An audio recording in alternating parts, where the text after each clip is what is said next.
May the Lord be with you. Hey all, this is Pastor Ryan Stout for St. Peter's and Nidaros Lutheran Churches, and I'm here in this video with my pastor's epistle for January, which I am calling the Revelation of Evil. Everyone who commits sin is a child of the devil, for the devil has been sinning from the beginning. The Son of Man was revealed for this purpose, to destroy the works of the devil. The first epistle of John, chapter 3, verse 8. Please allow me to introduce myself. I'm a man of wealth and taste. I've been around for a long year, stole many a man's soul and faith. Sympathy for the devil. Our middle child has outgrown most of her old stuffed animals, yet two retain their prominence of place, her plush Krampus and her plush Jersey Devil. Yes, the pastor's daughter delights in adorable little demons, both of which I bought for her. In fairness, they're really more fairy tale monsters than anything else. Folkloric entities, limited to St. Nicholas Day and the greater Philadelphia area, respectively. And in these particular renditions, they're honestly quite cute. Creatures such as Krampus are often claimed to be heathen holdovers from pre-Christian times, but most of that is bunk.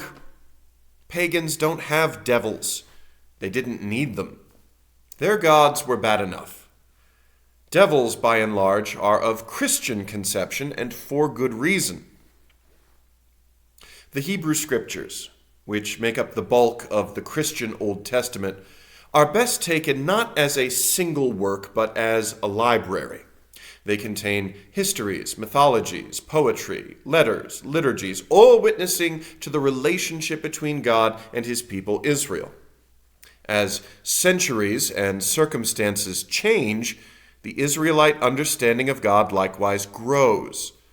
Our image of God becomes richer, deeper.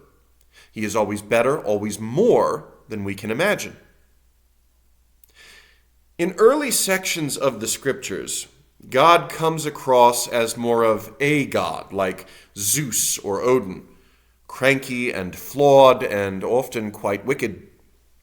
Such elder tales, as befits their ancient Near Eastern milieu, concern themselves not with the morality of deity so much as divine power. Who can tell a god that he is wrong, after all? They can do whatever they like. They are, as Nietzsche might have it, beyond good and evil. Gods such as these concern themselves only with their honor and their pleasure, often the latter at expense of the former. This is not to say that God is evil, mind you, or that God can change. He can't. If he could, he wouldn't be God. A changing, evil-doing deity cannot be the God of classical theism by definition. Rather, it's some pagan idol that we've cooked up in our heads. What I am saying is that our vision of God matures over time. He doesn't change, but our view of him does, becomes more expansive. As Aslan said to Lucy, every year you grow, you will find me bigger. We can see this awareness developing in the Torah. When God sends angels to judge Sodom and Gomorrah for their inhospitality, Abraham says of God, "Far be it from you to do such a thing, to kill the righteous with the wicked, treating the righteous and the wicked alike. Far be it from you. Will not the judge of all the earth do right?" The editors compiling the books of Moses after the exile knew very well that it wasn't enough for God to have might. He had to have right. He had to be good, else he couldn't very well be God.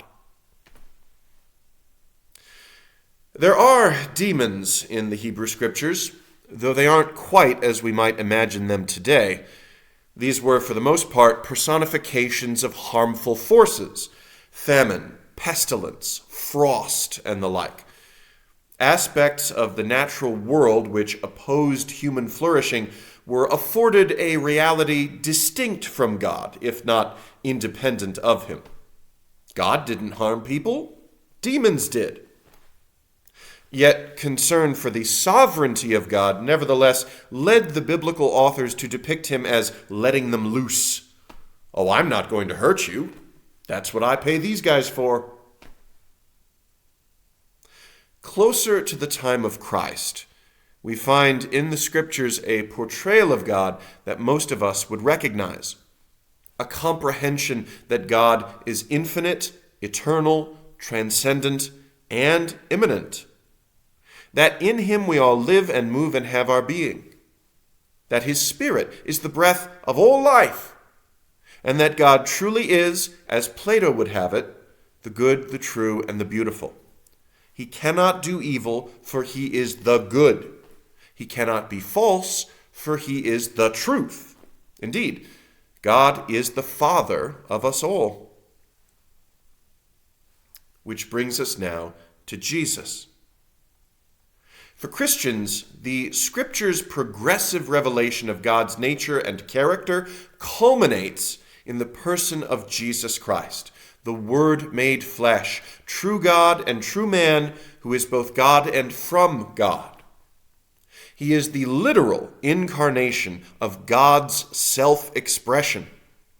Whenever we want to know what God is like, we look to Jesus. When we want to know the nature of humanity, we look to Jesus. When we seek to love our neighbor, we look to Jesus. It is Christ and not the Bible who reveals the face of God. The Bible tells us so. Yet if God is so loving, so good, so utterly self-sacrificing, whence cometh evil? It can't be from God. We get that much now. So it must come from something or someone apart from God, indeed opposed to God. Yet who could that be? The Hebrew Scriptures contain scant references to a Satan, which translates as adversary, or more specifically, prosecuting attorney. Yes, folks, Satan's a lawyer. Yet he seems to work for God, testing humankind. In the Christian Scriptures of the New Testament, Satan comes into his own. Here he is not an agent of God, but an agent against God.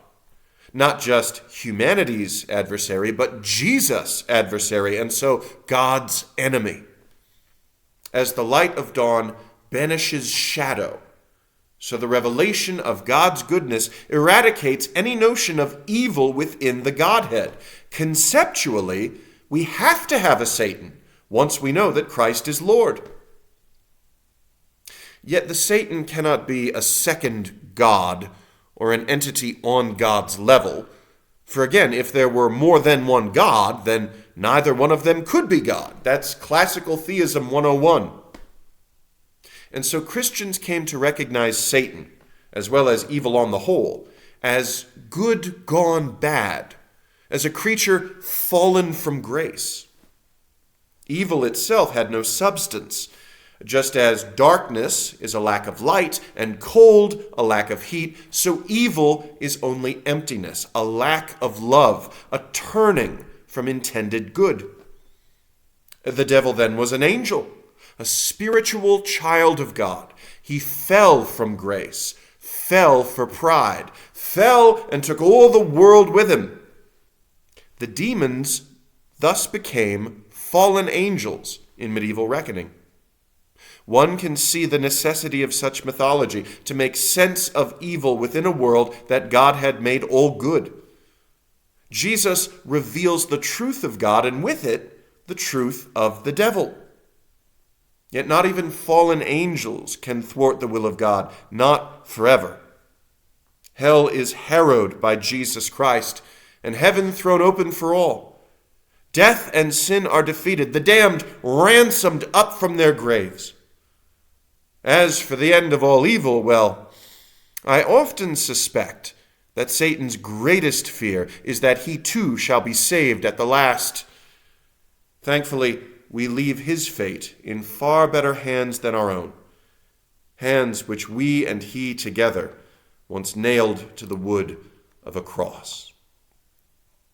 In Jesus, amen.